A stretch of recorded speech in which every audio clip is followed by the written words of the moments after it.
حالا شده وسط یه جمع قلبت از استرس اونقدر تند بزنه که با خودت بگی الان همه میفهمن چقدر ترسیدم؟ یا وقتی داری یه دروغ کوچیک میگی حس کنی اون دروغ مثل یه تابلو روی پیشونیت نوشته شده؟ این حس بزرگترین و هوشمندانه ترین دروغیه که مغزت هر روز بهت میگه. و من امشب میخوام بهت نشون بدم که تو در یک زندان شیشه‌ای زندگی میکنی. زندانی که هیچ کس جز خودت دیوارهاشو نمیبینه. روانشناسا به این پدیده میگن توهم شفافیت.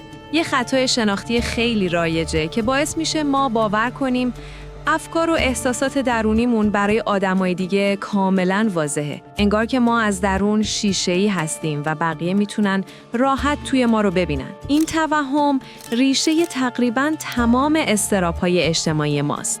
حالا جوینده رو تصور کن. اون توی یه دنیای شلوغ زندگی میکنه، اما همیشه خودش رو درون یک مکعب شیشه‌ای نامرئی حس میکنه. وقتی راه میره با احتیاط قدم برمیداره تا یه وقت به دیوارهای این زندان نامرئی برخورد نکنه. وقتی عصبی میشه حس میکنه کف این مکعب شیشه‌ای شروع به ترک خوردن میکنه و میترسه که همه اون ترک‌ها رو ببینن. وقتی یه دروغ کوچیک میگه، حس میکنه روی دیواره شیشه‌ای جلوی صورتش کلمه دروغگو به صورت محو ظاهر میشه و وحشت میکنه که نکنه بقیه بتونن بخوننش. اون تمام زندگیش رو در این زندان شیشه‌ای میگذرونه. همیشه نگران، همیشه در حال کنترل خودش. و برای اولین بار میبینه که هیچ مکعب شیشه‌ای وجود نداشته. اون تمام عمر زندانبان زندانی بوده که اصلاً وجود خارجی نداشته. هیچ کس اون نورافکن رو نمیبینه. هیچ کس اون ترک‌هایی روی زمین قلبت رو نمیبینه.